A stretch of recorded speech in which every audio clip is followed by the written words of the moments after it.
শ্বশুর আর জামাইয়ের বাস নিয়ে মারামারির তুলকালাম কাণ্ড দেখতে চান? মোশারেফ করিম ও তাসনুভা তিশার ফাটাফাটি কমেডি নাটক মোরা শ্বশুর জামাই নিয়ে আসছে বড় ধামাকা। কবে আর কোথায় দেখতে পাবেন জানতে ভিডিওটি শেষ পর্যন্ত দেখুন। রুলিন রহমানের রচনা ও পরিচালনায় আসছে বিশেষ কমেডি নাটক মোরা শ্বশুর জামাই। লাঠি উঁচিয়ে জামাই শ্বশুরের এই হাসির লড়াইয়ের পোস্টারটি ইতিমধ্যেই দর্শক মনে ব্যাপক সাড়া ফেলছে। কিন্তু শ্বশুর আর জামাইয়ের এই মারামারির মাঝে কিভাবে বদলে যাবে পুরো পরিবারের গল্প? রুলিন রহমানের দুর্দান্ত পরিচালনায় মিলবে চরম হাসির অফুরন্ত খোরাক।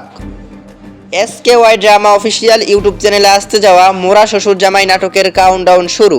তবে ঠিক কবে নাগাদ দেখতে পাবেন এই ধামাকা কমেডি নাটকটি? বিগ আপডেট হলো, খুব শীঘ্রই SKY ড্রামা অফিসিয়াল ইউটিউব চ্যানেলে রিলিজ করা হচ্ছে মোরা শ্বশুর জামাই, এবং এই নাটকের কনফার্ম রিলিজ ডেট জানা মাত্রই আমি পরবর্তী ভিডিওতে বা কমিউনিটি পোস্টের মাধ্যমে আপনাদের জানিয়ে দেব। তাই পরবর্তী আপডেট মিস না করতে চাইলে এখনই MSST চ্যানেলটি সাবস্ক্রাইব করুন। যারা ফেসবুক পেজ থেকে দেখছেন পেজটি ফলো করুন। ধন্যবাদ।